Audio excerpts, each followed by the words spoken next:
Adjustments while preparing final accounts. तो जब भी आपने फाइनल अकाउंट्स बनाने हैं तो उसमें आपको क्वेश्चन में क्या है, कुछ एडजस्टमेंट दी गई होती हैं, ठीक है। तो आपने क्या करना है, उन एडजस्टमेंट को ध्यान में रखना है जब भी आपने फाइनल अकाउंट्स तैयार करने हैं। तो उसमें जो इम्पोर्टेंट एडजस्टमेंट्स हैं, ठीक है, और जिनके बारे में ज़्यादा करके क्वेश्चन में पूछा जाता है, वो आपको बताने जा रहा हूँ। तो उसमें पहली एडजस्टमेंट जो है हमारे पास, वो है क्लोजिंग स्टॉक की, ठीक है।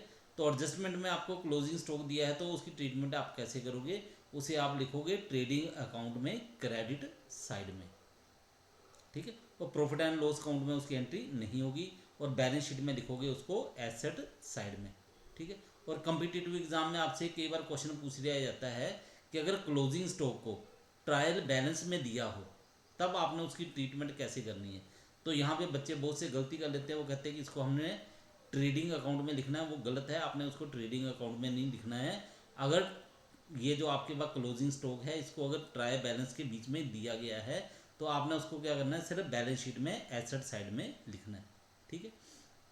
उसके नेक्स्ट है आउटस्टैंडिंग एक्सपेंसेस। तो आउटस्टैंडिंग एक्सपेंसेस की आप ट्रीटमेंट कैसे करोगे।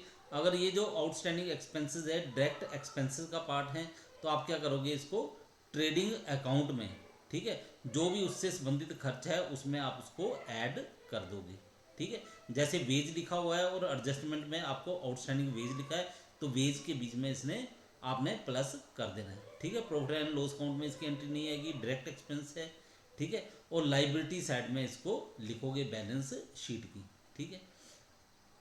इसके नेक्स्ट है, अगर यही आउटस्टैंडिंग एक्सपेंसेस जो है आपको मान लो दिया जाता है ट्राई बैलेंस के बीच में, बहुत रेयर केस होते हैं, ऐसे दिया तो नहीं जाता, लेकिन कभी दे दिया जाए तो आपने उसको क्या करना है, आपने उसको सिर्फ लाइबिलिटी साइड में ही लिखना है बैलेंस शीट की, ठीक है। और उसके बाद है आउटस्टैंडिंग एक्सपेंसेस इनडायरेक्ट। अगर आउटस्टैंडिंग एक्सपेंसेस दिए हो जो कि इनडायरेक्ट हो, तो आप उसकी एंट्री कैसे करोगे, उसको आप ट्रेडिंग अकाउंट में नहीं लिखोगे। इनडायरेक्ट एक्सपेंसेस जो हैं वो प्रॉफिट एंड लॉस अकाउंट में लिखे जाते हैं। तो आपने क्या करना है, प्रॉफिट एंड लॉस में जो उससे संबंधित खर्च है उसमें आप ऐड कर दोगे। जैसे सैलरी है और साथ में आपको लिखा हुआ है एडजस्टमेंट में आउटस्टैंडिंग सैलरी, तो आप सैलरी के बीच में इसको प्लस कर दोगे प्रॉफिट एंड लॉस अकाउंट में, और बैलेंस शीट की लाइबिलिटी साइड में लिख दोगे आउटस्टैंडिंग सैलरी। अगर ये ट्राई बैलेंस में दी गई हो तब आपने क्या करना है, इसको सिर्फ बैलेंस शीट की लाइबिलिटी साइड में ही लिखना है। इसके बाद है प्रीपेड एक्सपेंसेस डायरेक्ट। अगर एक्सपेंसेस प्रीपेड है, ठीक है, और डायरेक्ट है, तो उसको आप क्या करोगे, जो भी उससे संबंधित खर्चा है उसमें से आप उसको लेस कर दोगे। जैसे वेज है और साथ में प्रीपेड वेज लिखी है, तो आपने क्या करना है, वेज में से इसको लेस कर देना है, ठीक है। और बैलेंस शीट में उसको आप एसेट साइड में लिखोगे। अगर प्रीपेड एक्सपेंसेस इनडायरेक्ट हैं, तो आप क्या करोगे, इसको प्रॉफिट एंड लॉस अकाउंट में उसी खर्चे में से इसको माइनस कर दोगे, ठीक है। और बैलेंस शीट में इसको एसेट साइड में लिखा जाएगा। अगर ये ट्राई बैलेंस में दिया गया है, तब आप क्या करोगे, इसको सिर्फ बैलेंस शीट में ही लिखोगे। इसके नेक्स्ट है इंटरेस्ट ऑन कैपिटल। पूंजी के ऊपर ब्याज दिया गया है, तो इसको आप क्या करोगे, प्रॉफिट एंड लॉस अकाउंट की डेबिट साइड में लिखोगे, और बैलेंस शीट में क्या करोगे, आप इसको कैपिटल अकाउंट में प्लस कर दोगे, ऐड कर दोगे, ठीक है, बैलेंस शीट की लाइबिलिटी साइड में। और आपको दिया है interest on drawings. Interest on drawings की एंट्री आप क्या कहाँ पे करोगे, इंटरेस्ट ऑन ड्राइंग्स की एंट्री आप करोगे प्रॉफिट एंड लॉस अकाउंट की क्रेडिट साइड में। और क्या करोगे, आप बैलेंस शीट में इसको लाइबिलिटी साइड में कैपिटल अकाउंट में से लेस कर दोगे।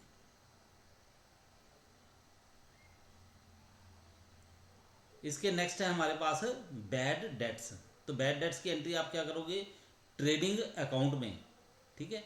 ट्रेडिंग अकाउंट में आपने इसको क्या करना है, नहीं लिखना है बैड डेट्स को।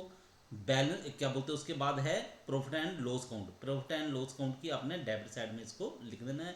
और बैलेंस शीट में आप क्या करोगे, सन्ड्री डेटर्स दिए होंगे उसमें से इन बैड डेट्स को आपने माइनस कर देना है, ठीक है। ये एडजस्टमेंट में दिए होंगे तब की बात है, ठीक है। इसके बाद है loss of goods by fire और थेफ्ट, ठीक है। गुड्स जो हैं वो आग के द्वारा नष्ट हो जाती हैं या चोरी हो जाती हैं, तो उसकी एंट्री आप क्या करोगे, ट्रेडिंग अकाउंट में आप इसको लिखोगे क्रेडिट साइड में, ठीक है। और प्रॉफिट एंड लॉस अकाउंट में इसको आप डेबिट साइड में लिखोगे, पर किस अमाउंट के साथ, ये लिखा हुआ है amount not admitted by insurance company.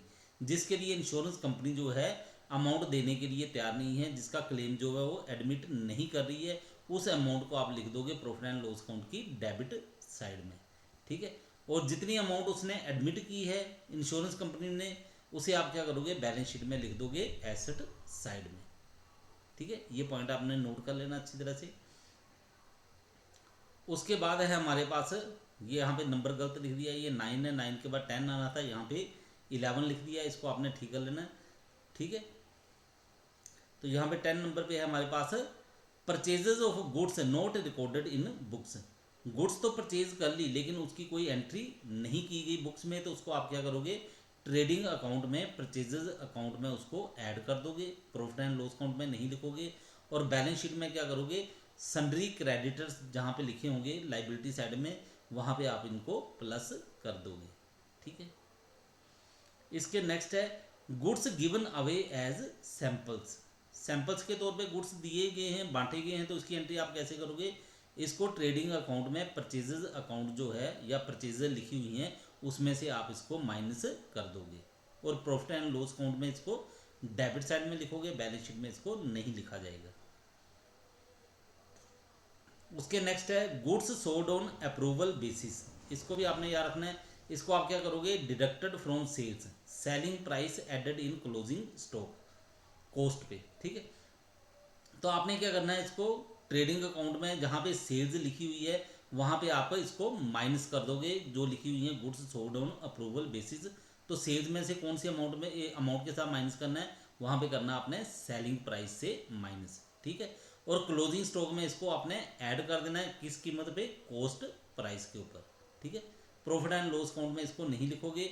और बैलेंस शीट में क्या करोगे आप डेटर्स जहाँ पे लिखे होंगे वहाँ पे सेलिंग प्राइस के साथ इस अमाउंट को माइनस कर देना है, और क्लोजिंग स्टॉक में इसको कॉस्ट के साथ प्लस कर देना है, ठीक है, जितनी कॉस्ट प्राइस है इसकी। उसके नेक्स्ट है लॉस ऑफ फिक्स्ड एसेट।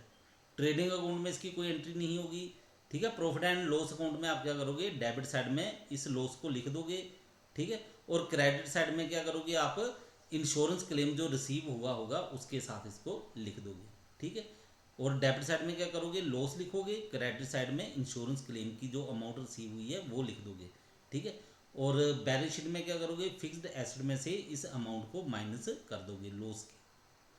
उसके नेक्स्ट है goods received and included in closing stock but not recorded. Goods receive हुए उसको आपने क्या किया क्लोजिंग स्टॉक में तो शामिल कर लिया, ठीक है, लेकिन उसकी कोई एंट्री नहीं की, तो इसको आप क्या करोगे ट्रेडिंग अकाउंट में परचेजेज है उसके बीच में आपने इसको प्लस कर देना है, प्रॉफिट एंड लॉस अकाउंट में इसकी एंट्री नहीं करनी है।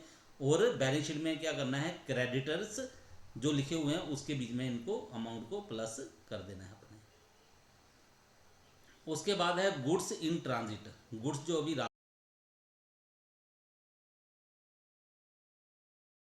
इन ट्रांजिट, तो आपको एडजस्टमेंट में अगर दिया हो गुड्स इन ट्रांजिट तो आपने क्या करना है इसको ट्रेडिंग अकाउंट में नहीं लिखना है, ठीक है।